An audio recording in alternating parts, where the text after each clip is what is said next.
I want to raise a larger issue, which has not come around the table, was not there in your wonderful introductory essay, which is democracy in global governance. Now, all of us are agreed that we are moving towards a multilateral world.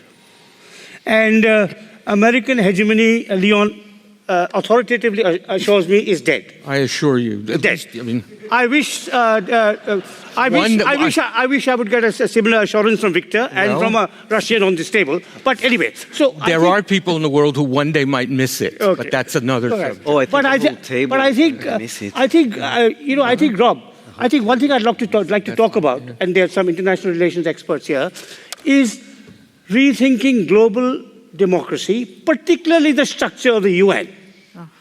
Now, there's absolutely no business 70 years after the end of the war that England and France have permanent members. It's disgusting and disgraceful. That's correct. All right? They should go. Absolutely. India should come. Yes. Brazil should come. Any country from Latin America, Benjamin recommends should come. Brazil is okay? Argentina? I'm not going to recommend any country. Okay. South Africa should come. There's a case for Norway, which is actually a model state, promoting peace and dialogue and so on.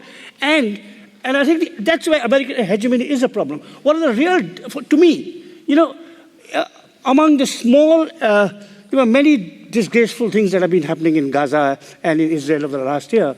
And to me, in some ways, from the point of view of a global order that has some tolerance and reciprocity, the UN Secretary General being declared a pariah by Israel was the most despicable. Yeah.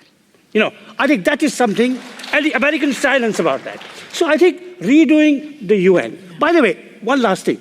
I agree with Leon that these are universal rights. These are not Western values. In fact, let me place it on record, and this will be the only patriotic remark I'll make today, that the UN Declaration on Human Rights, the original word was man, and it was an Indian feminist, Hansa Mehta, who made it humans, back in 1945. So we believe in this. We believe in that, but we believe in restructuring global governance.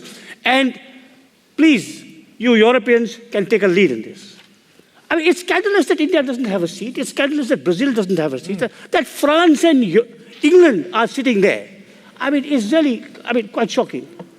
Go ahead, Minouche. Well, look, I completely agree with you. There have been dozens of proposals to revise the Security Council. There's obviously, you need to expand it, and you need to get rid of the veto so that not one country can block the entire international system, right? I mean, that's obvious. But the reality is that the U.S. has never supported Security Council reform, and neither will the Russians, for that matter, right? Will the Russians. So you've got these two blocking powers who are refusing. But I wanted to come back to you, Rob, your question about how do we restore our democracies and make them work better. And it seems to me we already touched on this issue of making identity more diverse. That, we're not a Christian nation, we're not a white nation, we have shared values that bind us together. And I think, I think proportional representation systems do a better job of balancing interests in a diverse society than winner-takes-all systems, like you have in the UK or the US. I know European proportional representation is very complicated, but for diverse societies, you get more compromise, and that's probably a good thing for democracy. The other thing that I think is kind of exciting, and many countries are experimenting with, is this notion of citizens' assemblies, where many of you will know the Irish case, where Ireland had to make a very difficult vote about abortion. Abortion was illegal in Ireland until very recently.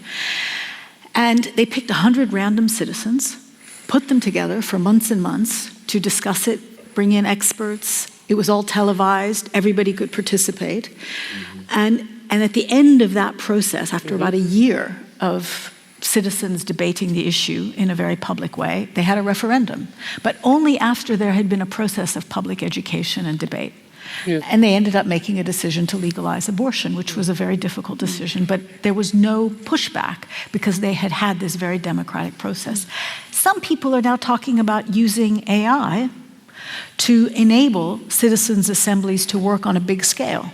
Kind of an interesting idea, but I think we need to start looking at, all the research shows people trust local politicians more than distant national politicians. They trust their teacher of their child more than they trust the educational system. And the more we can bring things closer to people, the more I think democracies can be revitalized.